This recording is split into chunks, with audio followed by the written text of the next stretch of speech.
हरे कृष्णा। एक बार एक दरिद्र व्यक्ति से एक ज्योतिष का मुलाकात हुआ। तो ज्योतिष ने पूछा, आप इतना दुखी क्यों हो? तो दरिद्र व्यक्ति बोलता है कि मेरे पास धन की कमी है, इसलिए मैं बहुत दुखी हूँ। तो ज्योतिष बोलता है कि आपको पता नहीं कि आपके पिताजी मृत्यु पहले बहुत सारे धन कहीं पे छुपा के रखे हैं, और इसके बारे में आपको वो बता नहीं पाए, इसलिए क्योंकि उन्होंने शरीर कहीं और छोड़े थे। ये बात मुझे पता है, तो मैं आपको बता रहा हूँ। तो ये बात सुन के वो दरिद्र व्यक्ति बहुत आनंदित हो गया कि अभी तो मेरा सारे दुखों का नाश हो जाएगा। पर बात यह है कि यह धन है कहाँ और किस प्रकार से उसको निकालना है। तो इसके लिए ज्योतिष बोलते हैं, चलो मेरे साथ।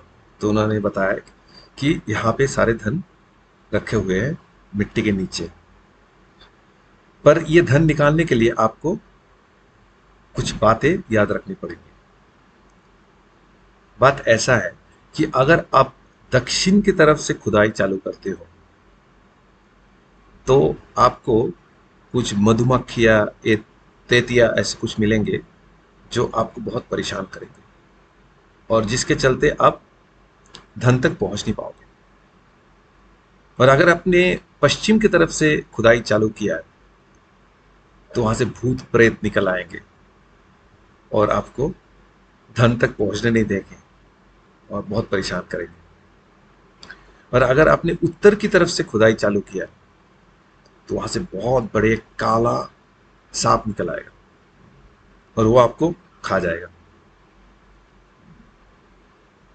और अगर आपने पूरब की तरफ से खुदाई चालू किया तो थोड़ी सी खोदने पे ही आपको धन मिल जाएंगे। तो ये सारे बात सुन के ये व्यक्ति बहुत आनंदित हो गया कि अब तो मेरे सारे दुखों का नाश हो जाएगा।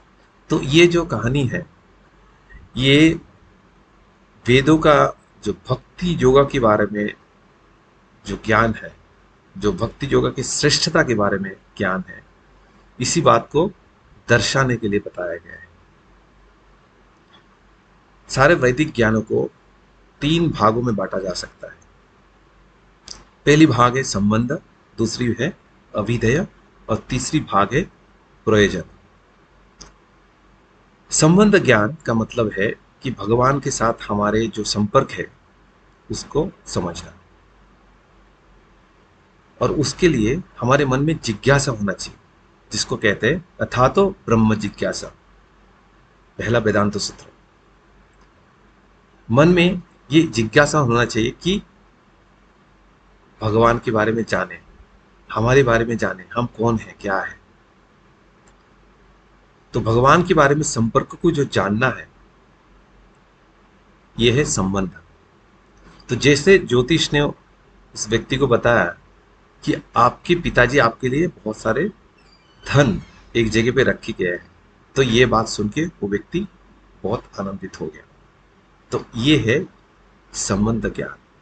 हमारे साथ जो भगवान की रिश्ता है, अटूट रिश्ता है, जन्म जन्मांतर का रिश्ता है, ये बात जब हम समझते जानते हैं तब हम उत्फुल्लित हो जाते हैं, आनंदित हो जाते हैं। दूसरी बात आता है अविधेय। अविधेय का मतलब है कि भगवान को प्राप्त करने के लिए हमें जो कदम उठाने हैं, जो कार्य करना है, उसको अविधेय बोलते हैं। इस संबंध के अंदर हमें जो कार्य करना है,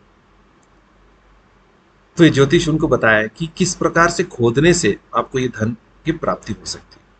तो यह है अविधेय। अगर आपने दक्षिण की तरफ से खुदाई किया है तो आपको वहां से जो तेतिया मिलेगा और जो मधुमक्खी मिलेंगे वो परेशान करेंगे। इसका मतलब है कि ये कर्मकांड की क्रिया में जब आप लिप्त हो जाएंगे तब आप अपनी लक्ष्य से ध्यान खो बैठेंगे, और इसके चलते आप अपने लक्ष्य तक पहुंच नहीं पाएंगे, भगवान की प्रेम प्राप्त नहीं कर पाएंगे। और अगर आपने पश्चिम की तरफ से खुदाई किया, जैसे बताया है कि वहां से भूत प्रेत निकल आएंगे, तो इसका मतलब ये है कि अगर हम ज्ञान कांड में लिप्त होंगे तो उससे क्या होगा कि हम मानसिक अटकलबाजी के चलते भगवत प्रेम से दूर हट जाएंगे और इस कल्पना की चलते हम समझ नहीं पाएंगे क्या सही है क्या गलत है, और इसके चलते हमें भगवान की प्रेम प्राप्त नहीं हो पाएगा। और तीसरी बात जो बताया कि उत्तर की तरफ से अगर खुदाई करते हैं तो वहां से एक काला सांप निकल आएगा। इसका मतलब है कि अगर हम योगा सिद्धि प्राप्त करने के प्रयास करेंगे तो उससे क्या होगा, हम कैवल्य प्राप्ति की प्रयास करेंगे, और एक कैवल्य प्राप्ति की जो प्रयास है ये एक सांप का डिवारिंग करने का बराबर है, सांप का निगल लेने के बराबर है। तो इसलिए हमें इससे बचना चाहिए। और अगर हम पूरब की दिशा से खुदाई करेंगे तो हमें बहुत जल्दी भगवान की प्रेम प्राप्त होगा, क्योंकि पूरब की दिशा से हम भक्ति योगा में लिप्त होकर भगवान की प्रेम प्राप्त करने की कोशिश करेंगे। तो भक्ति योगा सर्वश्रेष्ठ पंथा है जिससे हम भगवान की प्रेम बहुत आसानी से प्राप्त कर सकते हैं। तो इसलिए हम यहां समझते हैं कि भक्ति योगा सारी योगाओं से श्रेष्ठ है और सर्वश्रेष्ठ अभिधेय पंथा है। अब जब हम अभिधेय में सक्सेसफुल होते हैं, सफलता प्राप्त करते हैं, तब हमें तीसरी पार्ट जो है वैदिक शास्त्रों का, वो है प्रयोजन। प्रयोजन का मतलब है भगवान की प्रेम प्राप्त करना। तो इस प्रकार से हम अभिदय में नियुक्त होकर भगवान की प्रेम प्राप्त कर पाएंगे, जो प्रयोजन है। भगवत प्रेम ही हमारा लक्ष्य है। ये भौतिक जगत की कष्ट से छुटकारा पाना या मोक्ष पाना ये जीवन का लक्ष्य नहीं है, ये हमारे अभिधेय का लक्ष्य नहीं है। अभिधेय का लक्ष्य है भगवान की प्रेम प्राप्त करना, जिससे हम परम आनंद प्राप्त कर सकते हैं। और ये आनंद ऐसा है जो ब्रह्मानंद से भी बहुत बहुत ज्यादा आनंददायक है। तो इस प्रकार से इस कहानी से, इस एलेगोरी से हम ये समझने की कोशिश करते हैं कि भक्ति जोगाई सर्वश्रेष्ठ पंथा है भगवत प्राप्ति करने के लिए। तो आशा है आपको ये स्टोरी अच्छा लगा। हरे कृष्ण।